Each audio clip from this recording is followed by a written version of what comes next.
हम समझते हैं कि जो अगवाकार ISI और MI हमने उन्हें नामजद किया हुआ है अपनी पिटिशन में, ये अगवाकार हैं जो तहकीकाती। अच्छा, ये है जी ईमान मज़ारी, इनका नाम है ईमान मज़ारी। ईमान नाम की चीज़ तो नहीं है इनके अंदर, ये है ईमान। अच्छा, इन्होंने दो इंटेलिजेंस का नाम लिया जिसमें कहा कि MI और ISI के खिलाफ हमने पिटिशन दायर की है और जिसमें ये अगवा करते हैं लोगों को।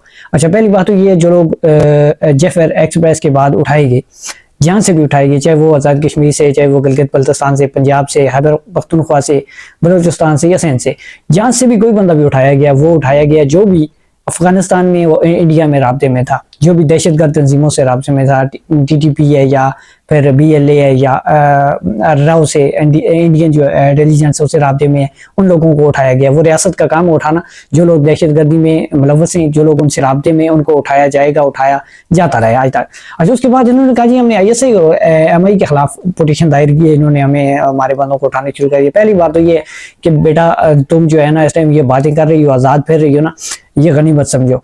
आप अमेरिका के अंदर बैठ के उनके इंटेलिजेंस के बारे में बात करो ना, आपको पता लगे अगले चंद मिनटों के अंदर आपको उठाया जाएगा। आप इंडिया में बैठकर उनके इंटेलिजेंस के खिलाफ बात करो तो आपको चंद मिनटों में उठाया जाएगा।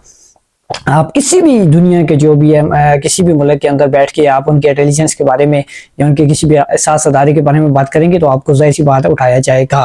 और उसके बाद आप यहाँ पर बैठ के इस रियासत के खिलाफ आप प्रॉपर गंडा करें, इस रियासत के खिलाफ बकवास करें तो आपको जो है पूछेगा भी कोई नहीं, आपको उठाया नहीं जाएगा। जहां से भी कोई लोग भी उठाए गए वो सिर्फ उस वजह से उठाए गए वो राब्ते में थे, वो इंडिया में इंटेलिजेंस से राब्ते में थे, वो अफगानिस्तान में दहशतगर्दों में राब्ते में थे, और पाकिस्तान के अंदर इतने धमाके, इतनी जालिम किस्म की जो दहशतगर्दी है इसके पीछे इन लोगों का हाथ है।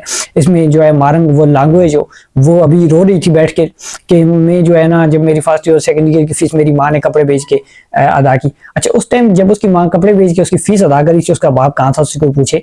उसका बाप उस टाइम जो है ना दहशतगर्दी में मुलव्वस था, उस टाइम वो दहशतगर्द था, वो रियासत के खिलाफ बंदूक लेकर खड़ा था।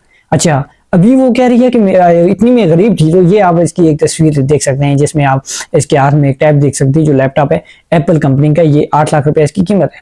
ये पैसे इनके पास कहाँ से आते हैं?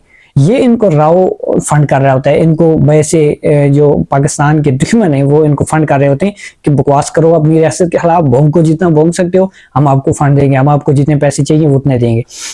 उसके बाद ये मंजूर पश्तून है, ये ऐसी इसने बकवास पे एक लोगों को इकट्ठा किया हुआ है। क्यों, किस वजह से किया हुआ है? इसको तो फंड मिल रहा है, इसको तो पैसे मिल रहे हैं, इसको बाहर से जितनी फंड इसको चाहिए होता है मिलता है, और ये रियासत के खिलाफ भोंगता है, ये फौज के खिलाफ भोंगते हैं। ये जो लोग फौज के ही लोग शहीद होते हैं और करते कौन है? यही दहशतगर्द, और यही जो है ना मजामत करते हैं, फिर बकवास करते हैं कि हमारे लोग मर रहे हैं, हमारे लोग उठाए जा रहे हैं। अच्छा, कई लोगों के ज़हन में ये सवाल होता है कि बलूचिस्तान के लोग इतनी मजामत क्यों करते हैं, क्यों खड़े रोडों के ऊपर क्यों निकलते हैं यार, इनके लोग क्यों उठाए जाते हैं? अच्छा, इनके लोग जो भी लोग गमशुदा हैं, जो इनकी जो आंटियां तस्वीरें लेके बैठी थी पिछले साल भी इस्लामाबाद में आके, ये जो लोग उठाए जाते हैं ये किस वजह से उठाए जाते हैं ये जरा हम कंफर्म करते ही चले। ये वो लोग होते हैं जो बिल्कुल जो है गरीब तबके से ताल्लुक रखते हैं, और फिर ये जब पैसों की लालच में आके दहशतगर्द तंजीमों से रब्ता करते हैं और उनसे फंड लेकर दहशतगर्दी में मुलव्वस होते हैं। ये ऐसे लोग हैं जो अपने बच्चों के साथ खुद का जो बम है वो बांध कर भेज देते हैं कि फलां जगह पर आपने धमाका करना है। ये वो लोग हैं जो अपनी बीवी के साथ बम बांध कर भेज देते हैं कि फलां जगह धमाका करना, हमें इतने पैसे मिलेंगे। ये वो लोग हैं जो फंड लेकर रियासत के खिलाफ किसी भी जगह पर मस्जिदों में जो है ना धमाके करते हैं, किसी भी तालीमी इदारों के अंदर धमाके करते हैं, ये वो लोग हैं। जब इंटेलिजेंस को इनका पता चलता है तो ऐसी बात इनको उठाया जाएगा, ये गमशुदा तो होंगे। जब इंटेलिजेंस को पता चलता है उठाते हैं, और उसके बाद इनकी प्रॉपर इंक्वायरी होती है। इंक्वायरी के बाद जब पता चलता है कि ये लोग इस तरह मुलव्वस हैं, प्रॉपर प्रूफ मिलते हैं। इंटेलिजेंस को जब प्रूफ मिलते हैं तो वो अगली कार्रवाई करते हैं। अगर कि कोई बंदा बेगुनाह होता है, उसको ऐसे उठाया है किसी शक की बिना पर, तो उसको छोड़ दिया जाता है। ऐसे कई लोग होते हैं जिनको छोड़ दिया जाता है। अच्छा, फिर जब ये मुलव्वस होते हैं तो जाहिर सी बात है ये इनको वापसी का रास्ता तो नहीं बचता। दहशतगर्द के वापसी का रास्ता है ही नहीं है, कभी भी नहीं हो सकता। तो फिर ये जब उठाते हैं, तस्वीरें उठा के लेकर निकल आते हैं रोडों पे और फिर बकवास करते हैं फौज के खिलाफ।